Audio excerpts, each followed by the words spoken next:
እናንተ ያዘዛችሁ እሱ ከጎን ይቀመጥ ሁሉም ላይ እሱ ይዘዝ ነው። ክብር ለእግዚአብሔር። አሜን።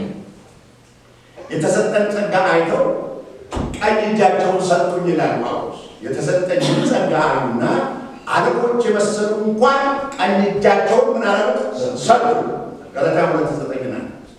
ገላትያ 2:9 አማን መስለው የሚታዩ ያዕቆብና ኬፋ ዮሐንስም እኛ ወደ አሕዛብ እነርሱም ወደ ተገረዙት ይሄዱ ዘንድ ለእኔና ለበርናባስ ቀኝ እጃቸውን ሰጡ። ድሆችንም እናስብ ዘንድ ብቻ ለመኑን። ይህንንም ላደርግ ተጋው። አሜን። ምን አደረጉ? የተሰጠኝን ጸጋ አይተው ቀኝ እጃቸውን ሰጡ። ተስማሙ። ከኔ ሐሳብ ጋር አብሮ ጌታን ሐሳብ ጌታን እንዳለማድረግ። አሜን ይሁንልን። አሜን። እግዚአብሔር በሰጠ ጸጋ የሚያገለግሉን ሰዎች አይተን ቀኝ እጃችንን መስጠት ይሁንልን። አሜን አሜን። የእግዚአብሔርን ስራ ለመስራት የእግዚአብሔርን ሐሳብ ለማገልገል የእግዚአብሔርን አጀንዳ ለማድረግ ክብር ለእግዚአብሔር። አሜን። ስለዚህ ሁሉ ጊዜ አይምሯችንን ተጠቅሞ አትችልም ብሎ የምናገረንን ድምፅ ምን ማድረግ አለብን? ምን ማድረግ አለብን? ይህን አትችልም ምን ማድረግ አለብን? እውነትህን ነው ማለት አለብን። ኃይልን በሚሰጠን በክርስቶስ ሁሉም እችላለሁ። ዞር በላት እችላለሁ የሚያስለይ ጸጋ አለ። አሜን አሜን። ይህንን ድምፅ በቃሉ ጉልበት ምላሽ መስጠት ይኖርብናል። ቃሉ ስንመዝ ጉልበቱ ይሰበራል፣ አቅም ያጣል። ስለዚህ በእኛ አይሰራም።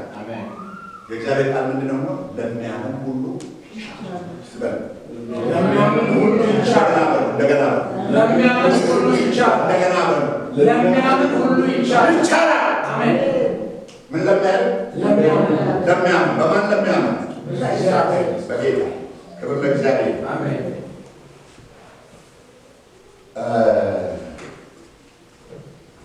እሱ ሊያደርግ ያለውን እያወቀ ፈተናቸው። እግዚአብሔር ደግሞ እኛ ሊያደርግ ያለውን እያወቀ አንዳንዴ ይፈትነን ይሆን? እሱ የሚያደርገውን ነገር እያወቀ እኛን ይፈትነን ይሆን? እነዛ ደቀ መዛሙርት ከፈተና እኛን ለምን አይፈትነን? ይህ ሊሆን አይችልም፣ ይህን ማድረግ አይቻልም ከማለት ለሰው የማይቻል ለእግዚአብሔር ይቻላል የሚለውን መጥቀስ መፍትሄ ነው። በውኑ ለእግዚአብሔር የሚሳነው ነገር አለን ማለት መፍትሄ ነው። ዳዊት አንድ መዝሙር ዘመረ፣ አይችልም አልልም እግዚአብሔር ይችላል። የአራት ቀኑ ሬሳ ጎራ ብሎ ሲወጣ ከመቃብሩ ውስጥ አይችልም አይባልም እና የአራት ቀኑ ሬሳ ምን አንስቶት አድርጎታል። አንስቶ ሲያወጣ አይቻለሁ። ከመቃብሩ የሚያወጣ ከሆነ ሌላው ነች ይችላል። ክብር ለእግዚአብሔር። እና ማርያም በቃ የተባረከች እህት ናት። መንፈስ ቅዱስ በእሷ ላይ መጣ። የሉል ኃይል ይጸልይልሻል ተባለች። ይሄ ደግሞ ከአንቺ የሚወለድ ቅዱሱ የእግዚአብሔር ልጅ ይባላል። እነሆ የጌታ ባሪያ እንደ ቃል ይሁንልኝ በማለት ራሷን ሰጠች። ይሁንልኝ፣ ባይገባኝም ይሁንልኝ፣ አሜን፣ ባልረዳውም ይሁንልኝ፣ ባላውቀውም ይሁንልኝ፣ እንደ ቃል ይሁንልኝ፣ እንደገና እንደ ቃል ይሁንልኝ፣ እንደ ቃል ይሁንልኝ፣ ባይገባኝም እንደ ቃል ይሁንልኝ። ብዙ ነገር አይገባል፣ ግን ይሁንልኝ። ክብር ለእግዚአብሔር። እፍስ አለች፣ በእምነት ተቀበለች። ከዛ ጊዜ ጀምሮ መንፈስ ቅዱስ በአፏ መስራት ወደ ኤልሳቤጥ ሄዳ ሰላምታ ስትሰጥ ምን ሆነ ይላል? ከአፏ ሰላምታ ጋር መንፈስ ቅዱስ ወደ ማህፀኗ ውስጥ ገባና ዮሐንስንም ሙልት አለው። ስለዚህ ኤልሳቤጥ እንዲህ አለች፣ የሰላምታ ድምፅ በጆሮዬ በመጣ ጊዜ ጽንሱ በማህፀኔ ውስጥ በደስታ ዘሏልና ይፈጸማልና ያመነች ነፍስ ብፁዕት ናት። አሜን። እግዚአብሔር በአፋችን መስራት ይጀምራል። በልባችን መስራት ይጀምራል። አሜን። በሕይወታችን መስራት ይጀምራል። አሜን። በኑሯችን መስራት ይጀምራል። አሜን። ጀምረን አሜን። እያወራች ስራ ይሰራል። አሜን። አሜን አሜን አሜን። አሜን። ይሁንን አሜን። በአፋችን ቃል አሜን። የሚገርም ነገር። ስለዚህ እሷ ቁጥር 49 ላይ ምን አለች? ብርቱ የሆነ እርሱ በእኔ ታላቅ ስራ አድርጓልና ስሙም ቅዱስ። ማን ነው ታላቅ ስራ አደረገ የምትለው? ብርታቱ የማን ነው የምትለው? ኃይል ማን ነው የምትለው? የሰራው ማን እያለች ነው? እግዚአብሔር። ብርቱ የሆነ እሱ በእኔ ታላቅ ስራ ሰርቷልና ስሙ ቅዱስ ነው። ክብር ለእግዚአብሔር። ስለዚህ እግዚአብሔር የሚታዘዘው ሰው በልዩነት የሚያኖር አምላክ። አሜን አሜን። አብርሃም ታዘዘ፣ በልዩነት አወጣው፣ ኔሽንን ሰጠ። የራሱን ሕዝብ ብቻ ሳይሆን ዓለምን ሁሉ ሰጠው። ያና ከአንተ የሚወለደው የዓለም ሕዝብ ሁሉ በአንተ ይሆናል ይባረካልና ቃል ነው። በአብርሃም ምክንያት ነው እኔና እናንተ የምንባረከው። ልክ ያንን ተስፋ በክርስቶስ ሆኖ መጣለን፣ እኛም በረከቱ ውስጥ ገባል። አብርሃም የእምነት አባት ተብሎ ይታወቃል። ኖህ የማይታየውን ነገር እንደሚያይ አድርጎ ውሃ ሳያይ ዳመና ሳያይ መርከብ ስራ ሲባል ባዶ ምድር ላይ መርከብ መስራት ጀመረ። በምን ስለዚህ ይሄን በማድረጉ በአካባቢው በጊዜው የነበረውን ሕዝብ ምን አደረገ ይላል? ኮነነ። ስለዚህ በእግዚአብሔር ፊት ጻድቅ ሆኖ ተገለጠ።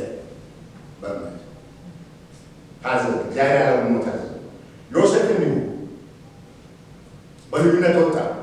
እግዚአብሔር በሱ ግብፃውያን የራሱን ዜጎች አለ እና በረሃብ ዘመን የእንጀራ ቦተራ አለ። አሜን አሜን። ለብዙዎች መጋቢ ነው። ዳንኤል በአንበሳ ጉድጓድ ውስጥ እያየ ገባ።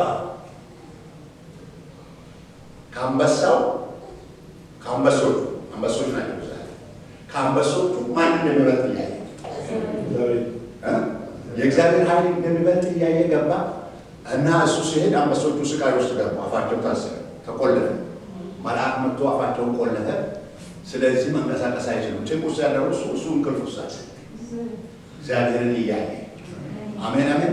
እግዚአብሔርን እያየን ስንሄድ አንበሳው ይቆለፋል። አሜን አሜን። አፉ ይዘጋል፣ የበረታው ይታሰራል፣ አቅም ያጣል። ስለዚህ የእኛ ነገር ይፈታል። ክብር ለእግዚአብሔር። እና ኤርምያስንም እንደዚሁ ታያላችሁ እና ጳውሎስንም እንደዚሁ ታያላችሁ። በኑሮ አለፉ። ሙሴ እንደዚሁ። ስለዚህ በኑሯቸው ልዩነትን አምጥተው ያለፉትን ሰዎች የዕብራውያን ጸሐፊ ምዕራፍ 11 ላይ እያንዳንዳቸውን እየዘረዘረ ጥቂቶቹን ገልጦታል። የእሳትን ኃይል አጠፉ፣ የአንበሶችን አፍ ዘጉ፣ የሞትን ኃይል አሸነፉ፣ የበዓል ጭፍሮችን አባረሩ፣ በድካማቸው በረቱ እና በጦርነት ምን ሆኑ? ኃይለኞች። እግዚአብሔርን እያየ በቃ እግዚአብሔርን እያየ ሁኔታን ሳይሆን እግዚአብሔርን ማየት ያኖራል። ሁኔታን አትይ ስትኖር እግዚአብሔርን እያየ ኖር።